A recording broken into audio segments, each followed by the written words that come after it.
శ్రీ మహాగణాధిపతయే నమః. శ్రీమాత్రే నమః. మాచిరాజ్ భక్తి ప్రేక్షకులందరికీ నమస్కారం. నవగ్రహాలలో సూర్యుడు మే 15వ తేదీ ఉదయం 6:28 మేషరాశిలో నుంచి వృషభ రాశిలోకి ప్రవేశిస్తున్నాడు. సూర్యుడి వృషభ సంక్రమణం జరుగుతోంది.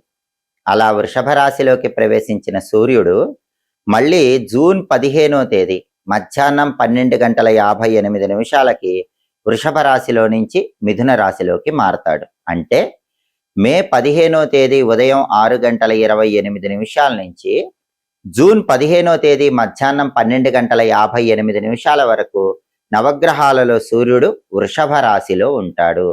ఇలా వృషభ రాశిలోకి సూర్యుడు ప్రవేశించటం అనేది ద్వాదశ రాశులకి ప్రత్యేకమైన ఫలితాలను కలిగింపజేస్తుంది.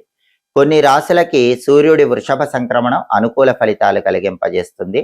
కొన్ని రాశులకి సూర్యుడి వృషభ సంక్రమణం వ్యతిరేక ఫలితాలు కలిగింపజేస్తుంది.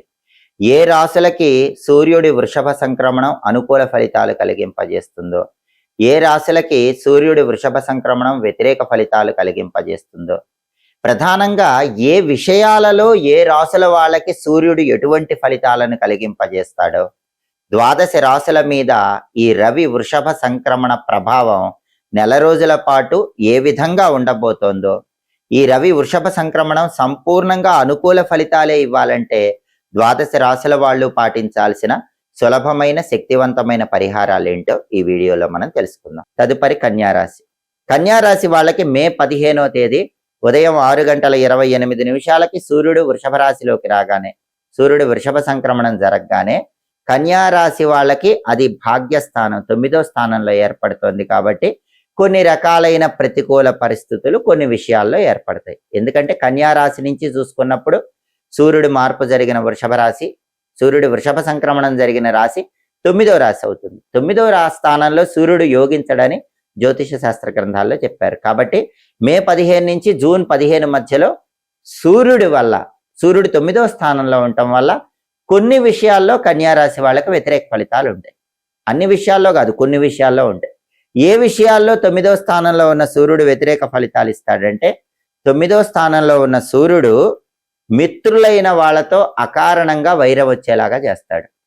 కాబట్టి మే 15 నుంచి జూన్ 15 మధ్యలో బాగా ప్రాణ స్నేహితులు కూడా కన్యారాశి వాళ్ళకి బద్ధ శత్రువులుగా మారిపోయే అవకాశం ఉంటుంది. కాబట్టి కన్యారాశి వాళ్ళు తీసుకోవాల్సిన జాగ్రత్త ఏంటి? ప్రాణ స్నేహితులతో కూడా కొద్దిగా జాగ్రత్తగా మాట్లాడాలి.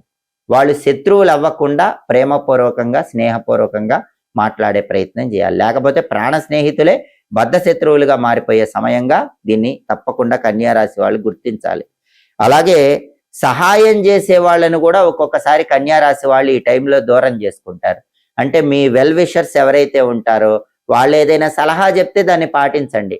వాళ్ళు మీకు సహాయం చేస్తామంటే దాన్ని తప్పకుండా స్వీకరించండి. 9వ స్థానంలో సూర్యుడు ఏం చేస్తాడంటే వెల్ విషర్స్ మాట వినకుండా చేస్తాడు.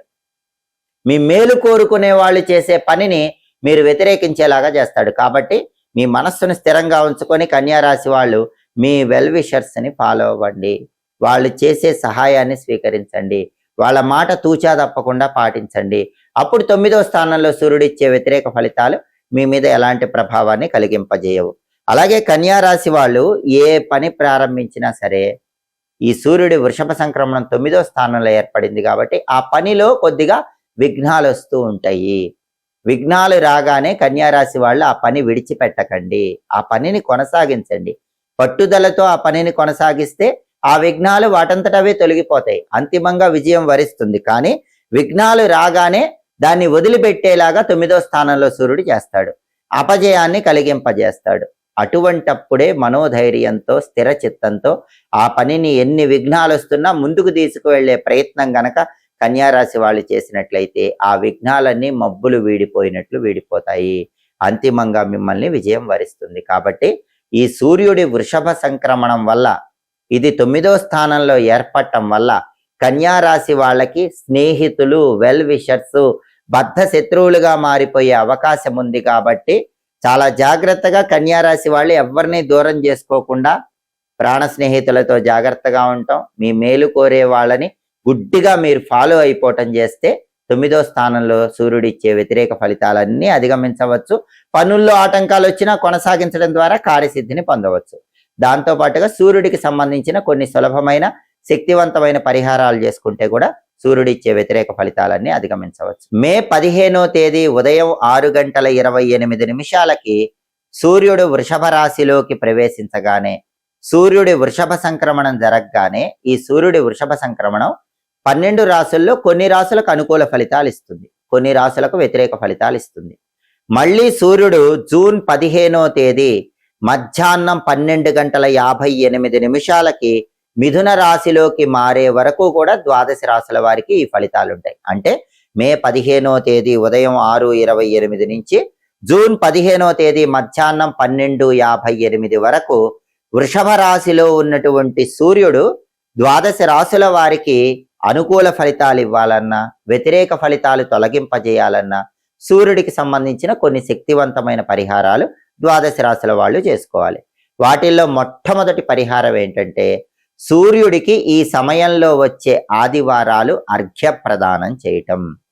సూర్యుడికి అర్ఘ్యం అంటే చాలా ఇష్టం. అందుకే మే 15 నుంచి జూన్ 15 మధ్యలో ఎన్ని ఆదివారాలు వస్తే అన్ని ఆదివారాలు కూడా స్నానం చేసిన తర్వాత ఒక రాగి చెంబు తీసుకోండి. ఆ రాగి చెంబులో నీళ్లు పోసి ఆ నీళ్లలో వీలైతే కొద్దిగా ఎర్ర చందనం పొడి కలపండి. ఎర్ర చందనం పొడి అందుబాటులో లేకపోతే కుంకుమ పువ్వు కలపండి. అది కూడా అందుబాటులో లేకపోతే ఎరుపు రంగు పుష్పాలు కొన్ని ఆ నీళ్ళల్లో వేసి అక్షింతల్లో కుంకుమ కలిపి, కుంకుమ కలిపిన అక్షింతలు కూడా కొన్ని ఆ నీళ్ళల్లో కలిపి, ఆ నీళ్లు తూర్పు వైపు తిరిగి ఏదైనా మొక్కలో పోస్తూ ఓం ఘృణి సూర్య ఆదిత్యోం అని 12 సార్లు చెప్పుకోండి. ఓం ఘృణి సూర్య ఆదిత్యోం ఈ మంత్రం 12 సార్లు చెప్తూ రాగి చెంబులో ఉన్న నీళ్లు తూర్పు వైపు తిరిగి మొక్కలో పోయాలి. ఇలా సూర్యుడికి అర్ఘ్యం ఇస్తే సూర్యుడి అనుకూలత కలుగుతుంది. ద్వాదశ రాశుల వాళ్ళకి రవి వృషభ సంక్రమణం వల్ల వ్యతిరేక ఫలితాలు ఉండవు, అనుకూల ఫలితాలు కలుగుతాయి. అదేవిధంగా సూర్యుడి అనుగ్రహం కలగాలంటే మే 15 నుంచి జూన్ 15 మధ్యలో ప్రతిరోజు కూడా ఉదయం స్నానం చేసిన తర్వాత సూర్యుడికి సంబంధించిన 12 నామాలు చదువుకోండి. మిత్ర, రవి, ఖగ, సూర్య, భాను, పూష, హిరణ్యగర్భ, మరీచి, ఆదిత్య, సవిత్రు, అర్క, భాస్కర. ఈ 12 నామాలు ఒకసారి చెప్పుకోండి. 12 నామాలు చదవలేవండి అని ఎవరైనా అంటే గనక ఓం సవిత్రే నమః 12 సార్లు ఈ మంత్రం స్నానం చేశాక చదవండి. అప్పుడు రవి వృషభ సంక్రమణం ద్వాదశ రాశుల వాళ్ళకు అనుకూల ఫలితాలు ఇస్తుంది. అదేవిధంగా మే 15 నుంచి జూన్ 15 మధ్యలో వచ్చే ఆదివారాలు స్నానం చేశాక ఇంట్లో తూర్పు దిక్కులో దీపం పెట్టండి. సూర్యుడికి ఇష్టమైన దిక్కు తూర్పు దిక్కు. సూర్యుడు 12 నెలల్లో 12 పేర్లతో ఉంటాడు కాబట్టి ఆయనకి 12 ఒత్తుల దీపం అంటే ఇష్టం. కాబట్టి ఈ సమయంలో వచ్చే ఆదివారాలు స్నానం చేశాక మీ ఇంట్లో హాల్లో ఒక మట్టి ప్రమిదలో నువ్వుల నూనె పోసి 12 ఒత్తులు విడిగా వేసి దీపం పెట్టండి. ఆ 12 ఒత్తులు 12 పేర్లతో ఉన్న సూర్యుడికి సంకేతం. ఈ సూర్య దీపాన్ని వెలిగించుకుంటే కూడా సూర్యుడు అనుగ్రహిస్తాడు. అలాగే మే 15 నుంచి జూన్ 15 మధ్యలో వచ్చే ఆదివారాలు ఉపవాసం ఉంటే చాలా మంచిది. ఉపవాసం ఉండి రాత్రికి గోధుమ పిండితో చేసినటువంటి పదార్థాలు స్వీకరించాలి. మేము ఉపవాసం ఉండలేమండి అని ఎవరైనా భావిస్తే, ఉపవాసం ఉండలేని వాళ్ళు మాత్రం ఆదివారం రవిహోర ఉన్నప్పుడు నానబెట్టిన గోధుమలు బెల్లంతో కలిపి ఆవుకు పెట్టండి. లేదా రవిహోరలో కేజింబావు గోధుమలు ఎర్ర వస్త్రంలో కట్టి పంతులు గారికి దానం ఇవ్వండి. ఆదివారం రవిహోర ఏ సమయంలో ఉంటుందంటే ఉదయం 6 నుంచి 7 మధ్యలో, మధ్యాహ్నం 1 నుంచి 2 మధ్యలో, రాత్రి 8 నుంచి 9 మధ్యలో ఉంటుంది. ఈ టైంలో ఈ పరిహారం చేసుకోండి. ఆవుకు పెట్టడం కానీ దానం ఇవ్వటం కానీ చేసుకోండి. ఉపవాసం ఉండలేని వాళ్ళు ఈ పరిహారం చేసుకోండి.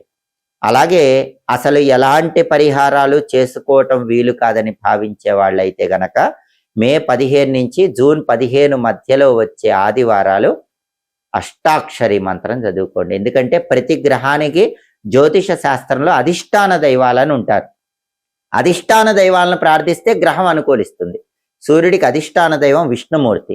విష్ణుమూర్తికి ఇష్టమైన మంత్రం అష్టాక్షరి మంత్రం. అందుకే ఆదివారం ఓం నమో నారాయణాయ మీరు ఏ పని చేస్తున్నా ఈ అష్టాక్షరి చదువుకుంటూ ఉంటే ద్వాదశ రాశుల వాళ్ళకి రవి వృషభ సంక్రమణం పూర్తిగా యోగిస్తుంది. ఆదివారాలు విష్ణు సహస్రనామం వింటే కూడా అద్భుత ఫలితాలు వస్తాయి. ఆదిత్య హృదయం సూర్యాష్టకం ఎలాగూ చాలా మంది వింటారు, కానీ విష్ణు సహస్రనామం వింటే సూర్యుడి అధిష్టాన దైవమైన విష్ణుమూర్తి కూడా అనుగ్రహిస్తాడు. ఈ పరిహారాల్లో ఏ పరిహారమైనా చేసుకోండి. చాలా సులభమైన పరిహారం ఏంటంటే బెల్లం ముక్క పరిహారం. మే 15 నుంచి జూన్ 15 మధ్యలో పని మీద బయటికి వెళ్ళేటప్పుడు ఎప్పుడు ఆదివారం వచ్చినా సరే ఒక బెల్లం ముక్క నోట్లో వేసుకుని నవ్వులుతూ వెళ్ళండి. అది కూడా సూర్యుడి అనుగ్రహాన్ని కలిగింపజేస్తుంది. కాబట్టి ద్వాదశ రాశుల వారు రవి వృషభ సంక్రమణం పూర్తిగా అనుకూల ఫలితాలు ఇవ్వాలన్నా, వ్యతిరేక ఫలితాలు తొలగింపజేయాలన్నా వీటికి ప్రత్యేకమైన పరిహారాలు చెప్పారు. ఈ పరిహారాల్లో ఏ పరిహారమైనా చేసుకోండి. రవి వృషభ సంక్రమణం వల్ల సంపూర్ణంగా అనుకూల ఫలితాలు అందిపుచ్చుకోండి. అలాగే ఎప్పటికప్పుడు ఖగోళంలో గ్రహాల సంచారంలో మార్పు గురించి తెలుసుకోవాలన్నా, ఖగోళంలో గ్రహాలు మారినప్పుడు ఆ మార్పు అనేది ఏ రాశులకు అనుకూల ఫలితాలు ఇస్తుందో, ఏ రాశులకు వ్యతిరేక ఫలితాలు ఇస్తుందో తెలుసుకోవాలన్నా, అనుకూల ఫలితాలు పెంచుకోవటానికి, వ్యతిరేక ఫలితాలు తగ్గింపజేసుకోవటానికి పాటించాల్సిన పరిహారాలు తెలుసుకోవాలన్నా మాచిరాజ భక్తి ఛానల్ తప్పకుండా చూడండి. మా వీడియోస్ మీకు నచ్చినట్లయితే మా ఛానల్ లైక్ చేయండి, కామెంట్ చేయండి. మా ఛానల్ వీడియోస్ 10 మంది మిత్రులకు షేర్ చేయండి. మా ఛానల్ సబ్స్క్రైబ్ చేసుకోండి. పక్కన ఉన్న బెల్ సింబల్ నొక్కటం మాత్రం మర్చిపోకండి. సర్వే జనాః సుఖినో భవంతు. స్వస్తి.